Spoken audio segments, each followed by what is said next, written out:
Good morning and welcome back. Now today we are going to start with the NCERT second chapter, which is diversity and discrimination. Diversity and discrimination. The first chapter was understanding of the diversity. Okay, so first in the first chapter we saw unity in diversity according to Pandit Nehru ji. So we talked about many types of diversity that we see in our country.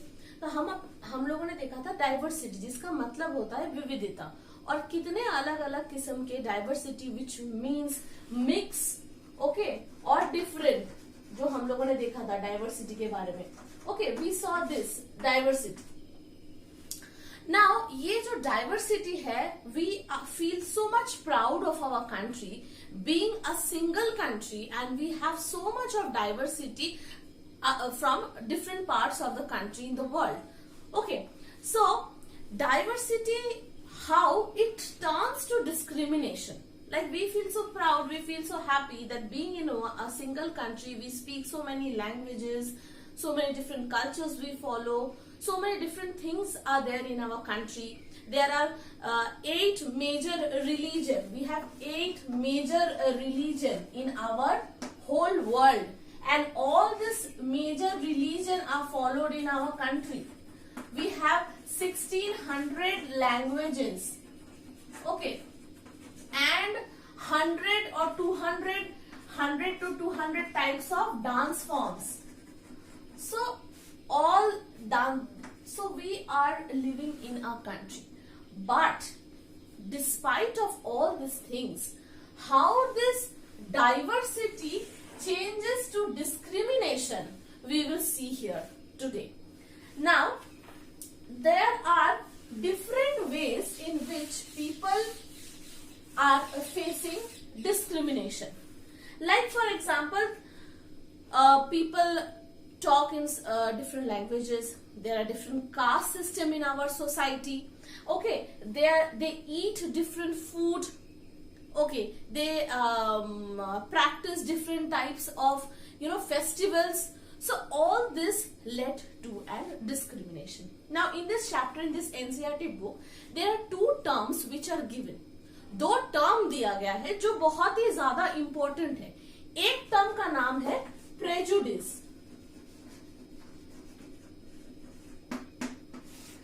Prejudice, okay.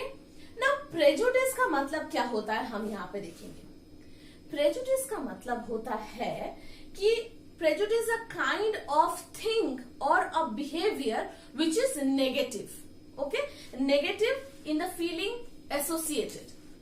Now for example, अगर हम देखते हैं, prejudice का मतलब होता है हम बिना सोचे समझे किसी के बारे में नेगेटिव फीलिंग बना लेते हैं अपने दिमाग में ही.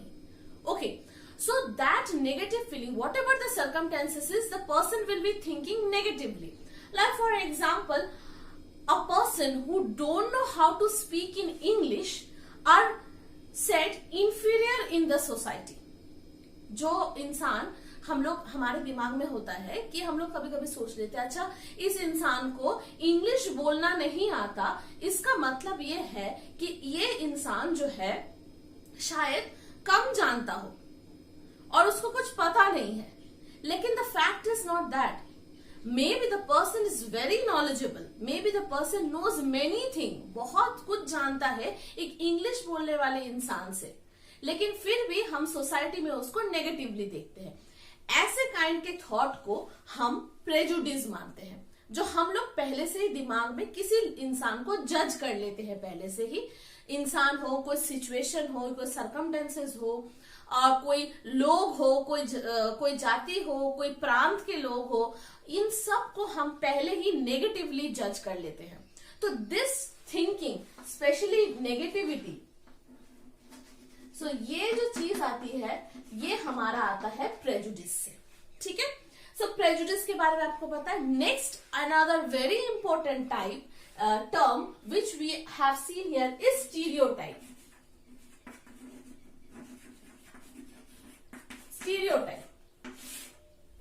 स्टीरियोटाइप का मतलब होता है, जनरली हम पुरानी सोच को कहते हैं stereotype. Stereotype thinking is a kind of thinking which we already there in our mind and we are not ready to change. ऐसा प्रेजुडिस की जैसा नहीं है कि सिर्फ नेगेटिव थिंकिंग, कुछ पॉजिटिव थिंकिंग भी हो सकता है, कुछ नेगेटिव थिंकिंग भी हो सकता है, ये दोनों चीजें। लेकिन ऐसा एक सोच जो हम सोचते रह रहे हैं और काफी सालों से सोचते हैं और उस सोच को हम चेंज नहीं करना चाहते, स्टीरियोटाइप, पुरानी सोच। फॉर एग्जाम्पल यहाँ पे हम सबसे ज्यादा एक बहुत बड़ा एग्जाम्पल दे सकते हैं gender difference. Okay, gender difference, यहाँ पे जेंडर डिफरेंस की अगर हम बात करें, gender difference like not I am speaking about girls and boys, उनमें डिस्क्रिमिनेशन की बात नहीं कर रही, लेकिन जेंडर में फॉर एग्जाम्पल स्पेशली बॉयज के साथ ये होता है।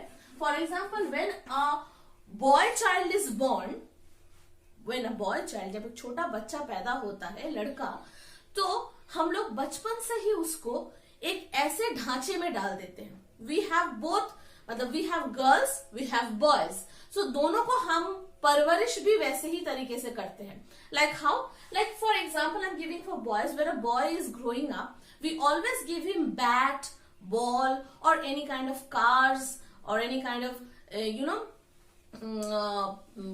you know that type of games to play, especially boys के लिए जो होता है।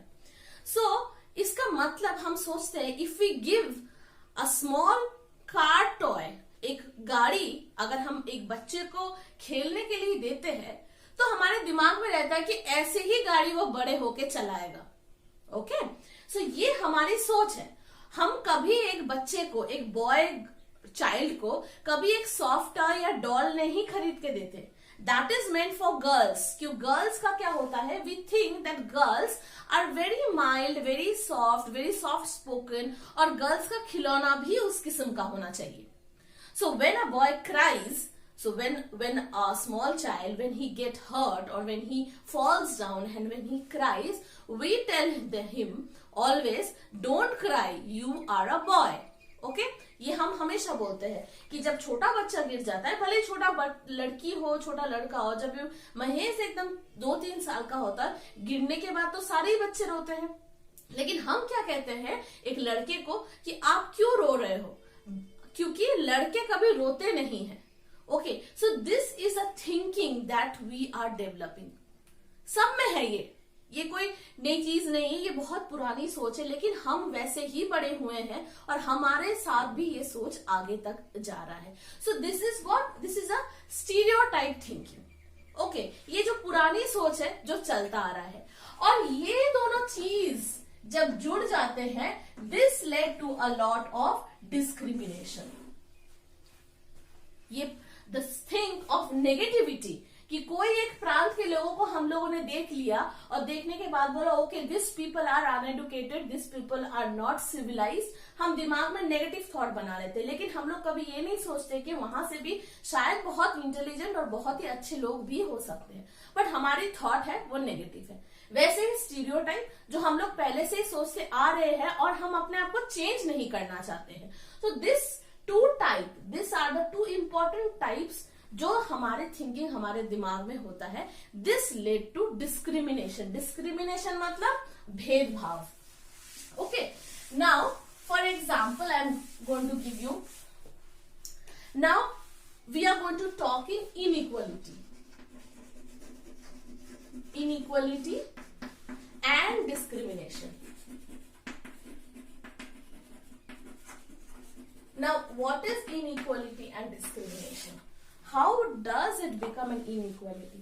It could be inequality between region, एक प्रांत में रहते हैं, दूसरे प्रांत के लोगों को हम लगता है कि they are not important, we are only important. Okay, so we think we are staying in this region, we are more superior and we are more powerful than that region, और उस प्रांत के लोग भी हमारे बारे में यही सोचते हैं। Okay, this led to inequality, मतलब हम समान नहीं हैं, असमानता देखा जाएगा और इसके साथ हमारे भेदभाव भी नजर आएंगे। देन इकोनॉमिक बैकग्राउंड, सबसे मेन पहला क्या रीजनल, रीजन हो गया, फिर इकोनॉमिक बैकग्राउंड में भी हमारा इकोनॉमिक बैकग्राउंड में भी हम देखते हैं रिच एंड पुअर, बहुत बड़ा एग्जाम्पल है। A rich person will never mix up with a poor person. A rich boy or girl from a rich family will always search a friend who will belong from a rich family। ये हमारे भेद एक discrimination आ ही गया है, और कभी ये दोनों मिल नहीं सकते। Rich is here and poor is here, so this are the differences. ये इतना बड़ा जो डिफरेंस आ गया है, इसको कभी कवर अप नहीं हो सकता है। Then people of a tribal and non tribal, tribal and non tribal क्या होता है ना? People from tribal background, people for tribal background are a people who are generally now called STs, which is scheduled tribes. Now we always think that these people belong from the forest. हमारी सोच ही वैसी हो गई है, but no, they are doing a lot of work in our society. They are a very powerful people, like starting from Birsa Munda. If we talk about, he was a very big revolutionist, and from that time the tribals are coming up. So but हमारी सोच है कि tribal के साथ हमारा कोई mail नहीं होता है, so this is a big type of discrimination that we see. ये मार्जिनलाइज्ड का टाइप होता है जो हम अपने सोसाइटी से बाहर निकाल के इनको देखते हैं। Next if we talk about work of a person, work of a person में कैसे डिफरेंस होता है? Like for example, a person is doctor or an engineer, teacher, professor, lawyer, okay, working in a good company or doing a government job, whatever it is, when he or she is doing a good thing, and earning a lot of money, so we think, okay, he is doing a lot for our country, or he is doing a lot for our society.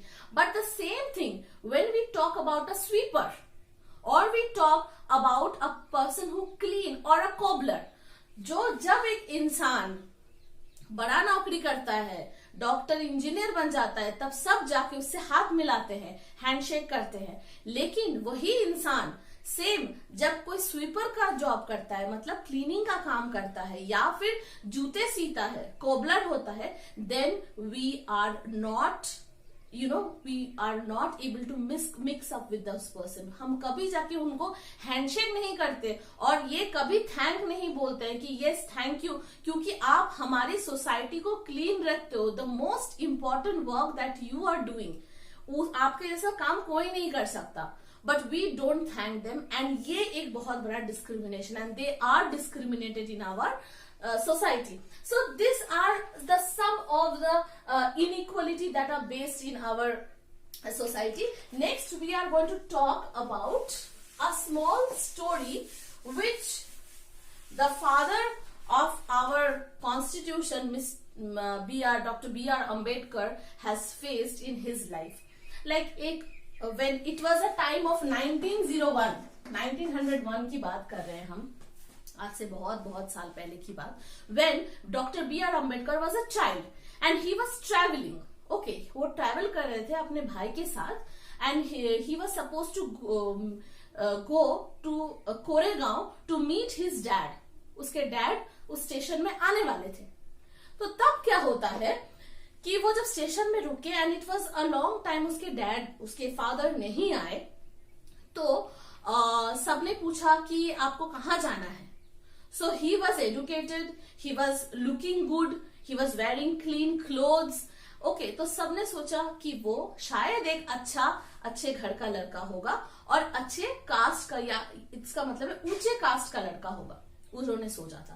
But when he went outside, और जब उसके पास कोई source नहीं था, उसको घर वापस जाना था, जब उन्होंने बुलॉक कार्ट, क्योंकि तब के जमाने में तो रिक्शाज और बसेस, ट्रेन्स नहीं होते थे, तो इसने उसने बुलॉक कार्ट जो टांगे वाले के पास गए, और जाने के बाद पूछा कि क्या आप अपने टांगे में हमें बैठाओगे, हमें घर तक ड्रॉप करने के लिए। तो उन्होंने पूछा तुम्हारा नाम क्या है, तुम्हारा सरनेम क्या है। जब उसने समझा कि he belong from a Mahar caste, Mahar, okay, now mahar caste is supposed to be a scheduled caste or a low caste in the time in the places like Mumbai and Maharashtra. जैसे for example Dalit cast हमारे UP, Bihar और आसपास के area में देखा जाता है। Same हम महाराष्ट्र एंड गुजरात और आसपास के इलाकों में महार कास्ट देखा जाता है। तो बोथ आर शेड्यूल कास्ट जिसको हम कहते हैं। ओके, सो जब लोगों को पता चला, क्या डॉक्टर बी आर अम्बेडकर जो थे कि वो महार कास्ट के, कोई उसको अपने बुलॉक कार्ट में बिठाने के लिए राजी नहीं हुआ, क्योंकि तब के जमाने में महार कास्ट और the caste which is very low, they are suppose to be untouchables. Untouchable मतलब अछूत, जिसको छूना मना होता है। Okay, so they are suppose to be like that. So तब से उनके दिमाग में ये चीज आ गया था। At the age of 9, he was just 9 years old, 9 years old, who doctor B R Ambedkar. So he faced a lot of problem. Okay, at the age of 9 साल में उनको समझ में आ गया था कि हमारे सोसाइटी में बहुत बड़ा प्रॉब्लम है ये डिस्क्रिमिनेशन और जो भेदभाव का प्रॉब्लम है, उनको तभी से समझ में आ गया था। Then what he did was he did many things for striving equality. He was the first boy from a Dalit or a Mahar caste who did all his education. और पहला उनके कास्ट का ऐसा लड़का था जो हायर एजुकेशन किया था, जो कॉलेज गया था और फाइनली हायर एजुकेशन के लिए इंग्लैंड, उसका मतलब लंदन भी गया था अपनी लॉ की डिग्री हासिल करने के लिए। उसने ठान लिया था कि मुझे कुछ करके दिखाना है अपने कास्ट के लिए। और कैसे एग्जाम्पल बनते, पहले खुद करते और सबको दिखाते कि देखो जैसे मैंने किया है वैसे आप भी कर सकते हो, तो सोसाइटी में कोई भी चेंजेस नहीं आएगा। सो this is the caste system. जैसे मैंने कहा, the caste system is just like a ladder. Ladder मतलब क्या होता है, सीढ़ी होता है, जहां पे upper caste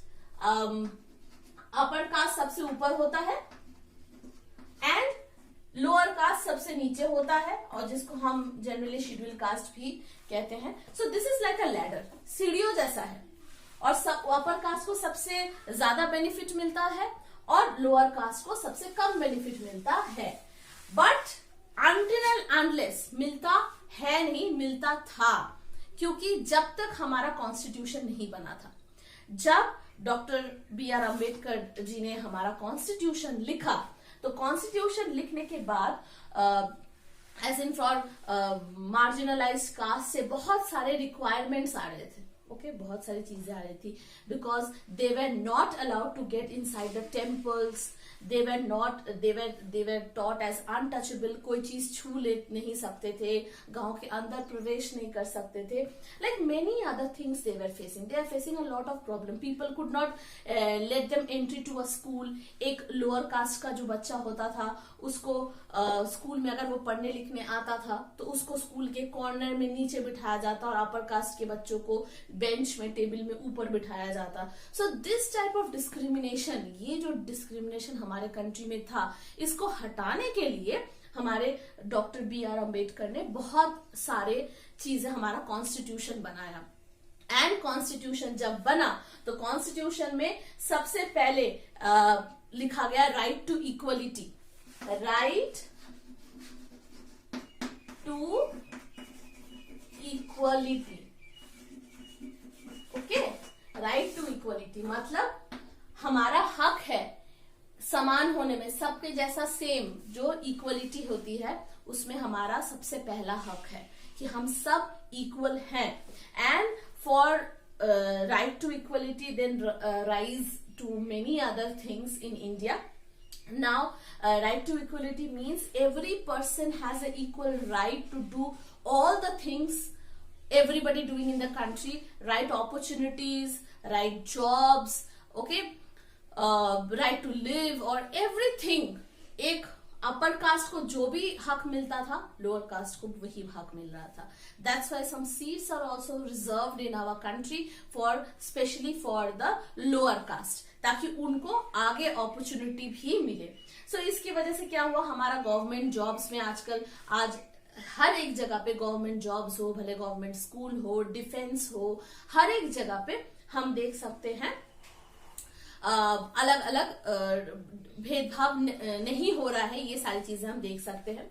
now right to equality marginalise class caste के लिए भी था, एंड उसके बाद हमारा इंडिया बना दिया गया ऐसा एक कंट्री जहां पे हम किसी भी तरीके से एक पर्टिकुलर लैंग्वेज, पर्टिकुलर फेस्टिवल को कंपलसरी नहीं कर सकते। हमें पता है India is a Hindu dominating country, India में हिंदू लोग सबसे ज्यादा है, लेकिन इसका मतलब ये नहीं कि हिंदू कंट्री है इसकी वजह से हिंदी चीजें ही बोली जाएगी, हिंदू फेस्टिवल ही मनाया जाएगा, या फिर हिंदी लैंग्वेज ही बोला जाएगा, सारे कल्चर्स हम हिंदी के फॉलो करेंगे। It is not like that. We have to follow and we have to respect all the cultures, all the religion and each and every caste and system of our society, from this to that. So हमारा ये जब हुआ तब India बन गया एक secular country,